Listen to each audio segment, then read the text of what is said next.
Everyone remembers Katie Heron from Mean Girls. You mean I'm really nominated? Her chaotic backstory, her idiosyncrasies, and unforgettable outfits. But what about the girl who played her? Lindsay Lohan has unfortunately led a tragic life. And I'm learning how to deal with life in a different light than I have before. From promising child actress to troubles with the law. Where did it all go wrong for the young starlet? It's so easy to just keep going.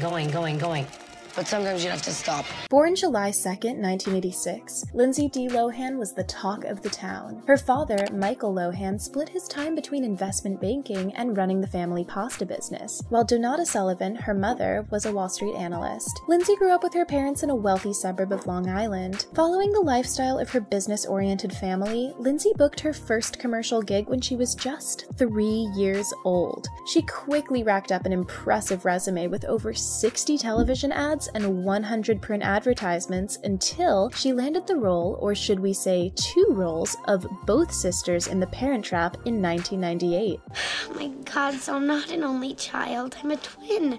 This was a breakout role for the young Disney star. Cashing in at over $92 million globally, the film was an international box office hit. Your Honor, a royal flush. And it cemented Lindsay's status as Hollywood's up-and-coming it girl for years to come. The following years were extremely profitable for the child actress, and it wasn't long before she was landing leading roles every single year. In 2003, she co-starred in Freaky Friday with Jamie Lee Curtis, followed by Disney's 2004 hit Confessions of a Teenage Drama Queen. And lest we forget one of the most unforgettable Lohan films of all time, Mean Girls, which hit the cinematic scene in 2004, becoming the 24th highest grossing movie of the year. Lindsay was also recognized at the Teen Choice Awards and the MTV Movie Awards for her performance in the film. That's so sweet.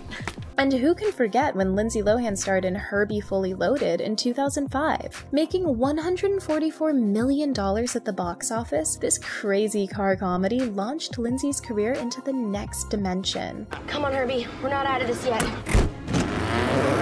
She released her debut studio album, Speak, around the same time. The album was a pretty big success, and she ended up releasing one more album in 2005 titled A Little More Personal. However, like many second albums, it didn't do as well as the debut. The next 2 films she was in, Just My Luck and A Prairie Home Companion, seemed to follow suit, financially speaking, as they paled in comparison at the box office to her earlier films. How do you know that?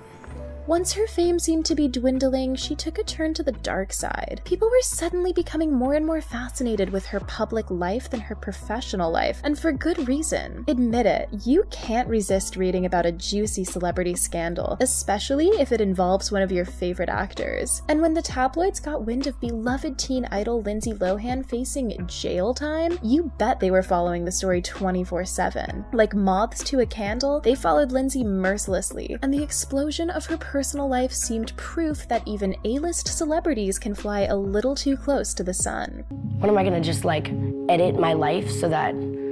No. May 26th, 2007 was a dark day for the spiraling starlet. Lohan was arrested after she drove into a tree in Beverly Hills, totaling her Mercedes-Benz. She was arrested shortly after on July 24th for allegedly participating in a high-speed car chase with the mother of her former PA. These arrests have something in common besides cars. In both cases, Lohan was in possession of illegal substances, and though her possession amount was below the felony limit, she still spent time in jail. She accepted a plea deal that included 10 days of community service at a mortuary and in a hospital. Maybe this community service was so she could get a closer look at the consequences of her actions? Despite the harsh sentence she initially faced, celebrities always have highly compensated private lawyers, so she only ended up spending a total of 84 minutes in jail that year. Perhaps the largest thing to come out of her plea deal was her enrollment in mandatory rehab. In the summer of 2007, Lohan became an official inpatient at the Cirque Lodge Treatment Center in beautiful Sundance, Utah. This was a big time in Lindsay's life, one she called sobering and humbling, according to an interview with OK Magazine. She wanted to stay sober and stay out of Los Angeles after that. That was my biggest wake-up call. Okay. Times were tough for young Lohan. She kept appearing in the tabloids with rumors she was battling an eating disorder, still using illegal substances, and partying like a rock star. Since her big tabloid days in 2007 and 2008, things have calmed down for the young actress a little bit. Once she entered her 30s, she started spending a lot more time at her home in Dubai. She even started her own MTV reality show called Lindsay Lohan's Beach House, which documented the people who worked at her resort in Mykonos. But the show didn't make it that far due to low ratings. The producers claimed there wasn't enough drama in the series. But as far as we can tell, Lindsay is done with breakdowns. What do you think will happen next in the complicated life of Lindsay Lohan?